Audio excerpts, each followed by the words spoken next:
ನಮಸ್ಕಾರ ಕರುನಾಡು ಕವಿ ಪರಿಚಯ ಸರಣಿಗೆ ಸ್ವಾಗತ. ಇಂದಿನ ಕವಿ ರನ್ನ. ಕವಿ ರತ್ನತ್ರಯರಲ್ಲಿ ಒಬ್ಬನಾದ ಹಳೆಗನ್ನಡದ ಮಹತ್ವದ ಕವಿ ಹಾಗೂ ಶಕ್ತಿ ಕವಿ ಎಂದೇ ಪ್ರಸಿದ್ಧನಾದವನು ರನ್ನ.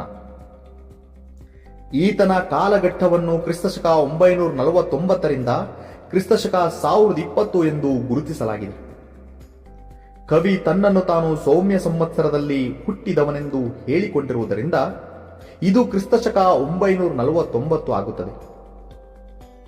ಈತನು ಬಾಗಲಕೋಟೆ ಜಿಲ್ಲೆಯ ಮುಧೋಳ ತಾಲೂಕಿನ ಬೆಳಗಲಿ ಎಂಬಲ್ಲಿ ತಂದೆ ಜಿನವಲ್ಲಭ, ತಾಯಿ ಅಬ್ಬಲಬ್ಬೆಯ ಪುತ್ರನಾಗಿ ಹಾಗೂ ಅಣ್ಣಂದಿರಾದ ರೇಚಣ ಮತ್ತು ಮಾರಯ್ಯರವರೊಂದಿಗೆ ಜನಿಸಿದನು. ಈತನಿಗೆ ಶಾಂತಿ ಮತ್ತು ಜಕ್ಕಿ ಎಂಬ ಇಬ್ಬರು ಹೆಂಡತಿಯರು ಹಾಗೂ ರಾಯ ಮತ್ತು ಅತ್ತಿಮಬ್ಬೆ ಎಂಬ ಇಬ್ಬರು ಮಕ್ಕಳಿದ್ದರು.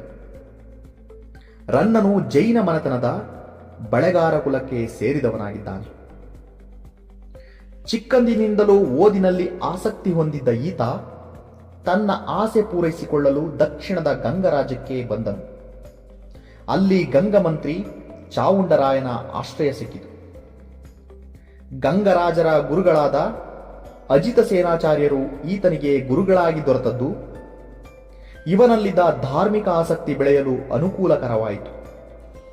ಈ ಸನ್ನಿವೇಶದಲ್ಲಿ ರನ್ನ ಕವಿಯಾಗಿಯೂ ವಿದ್ವಾಂಸನಾಗಿಯೂ ಹೊರಹೊಮ್ಮಿದನು.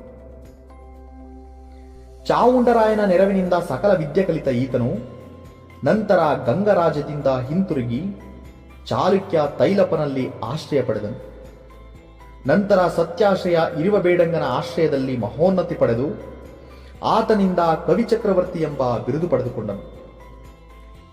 ಇನ್ನು ಸಾಹಿತ್ಯ ಕೃಷಿ. ರನ್ನ ಬರೆದಿರುವ ಕೃತಿಗಳು ಎಷ್ಟು ಎಂಬ ಬಗ್ಗೆ ಜಿಜ್ಞಾಸೆಗಳಿವೆ. ಆದರೆ ಕವಿಯೇ ಹೇಳಿಕೊಂಡಿರುವಂತೆ 5 ಕೃತಿಗಳನ್ನು ಹೆಸರಿಸಬಹುದು. ಪರಶುರಾಮ ಚರಿತೆ ಮತ್ತು ಚಕ್ರೇಶ್ವರ ಚರಿತೆ ಕೃತಿಗಳು ಲಭ್ಯವಿಲ್ಲ. ರನ್ನ ಕಂದ ಇದೊಂದು ನಿಘಂಟು. ಇದರಲ್ಲಿ ಪದಗಳಿಗೆ ಅರ್ಥವನ್ನು ಕಂದ ಪದ್ಯ ರೂಪದಲ್ಲಿ ಬರೆದಿರುವುದು ಇದರ ವಿಶೇಷತೆ. ಅಜಿತ ತೀರ್ಥಂಕರ ಪುರಾಣ ಇದೊಂದು ಧಾರ್ಮಿಕ ಕಾವ್ಯ ಹಾಗೂ ಈ ಕೃತಿಯನ್ನು ಆದಿಪುರಾಣ ಮತ್ತು ಶಾಂತಿ ಪುರಾಣಗಳಿಗೆ ಸಮನಾದ ಕೃತಿಯೆಂದು ಅಭಿಪ್ರಾಯಪಡಲಾಗಿದೆ. ಈ ಕೃತಿಯು ಜೈನ ಧರ್ಮಕ್ಕೆ ಸಂಬಂಧಿಸಿದ ವಿಷಯಗಳನ್ನು ತಿಳಿಸುವುದರಿಂದ ಇದೊಂದು ಶಾಸ್ತ್ರೀಯ ಗ್ರಂಥವೂ ಆಗಿದೆ. ರನ್ನನ ಕೃತಿಗಳಲ್ಲಿ ಸಾಹಸ ಭೀಮ ವಿಜಯ ಅತಿ ಮುಖ್ಯವಾದದ್ದು. ಈ ಕೃತಿಯ ಕೇಂದ್ರ ಬಿಂದು ಭೀಮ ಮತ್ತು ದುರ್ಯೋಧನನ ಗದಾಯುದ್ಧ. ಇದಕ್ಕೆ ಸಾಹಸ ಭೀಮ ವಿಜಯ ಎಂದು ಹೆಸರಿದ್ದರೂ ಗದಾಯುದ್ಧ ಎಂದೇ ಖ್ಯಾತಿ ಪಡೆದಿದೆ. ಕಥಾನಾಯಕ ಭೀಮನಾದರೂ ದುರ್ಯೋಧನನ ಪಾತ್ರವೇ ಹೆಚ್ಚು ಜೀವಂತವಾಗಿ ಚಿತ್ರಣಗೊಂಡಿದೆ.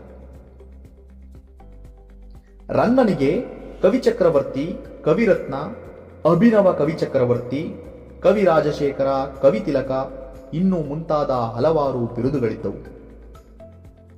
ಹಳೆಗನ್ನಡ ಸಾಹಿತ್ಯ ಚರಿತೆಯಲ್ಲಿ ತನ್ನದೇ ಆದ ಛಾಪು ಮೂಡಿಸಿರುವ ರನ್ನ ಕ್ರಿಸ್ತಶಕ 1020ರಲ್ಲಿ ಅಂದರೆ ತನ್ನ 71ನೇ ವಯಸ್ಸಿನಲ್ಲಿ ತೀರಿಕೊಂಡನೆಂದು ಹೇಳಲಾಗಿದೆ.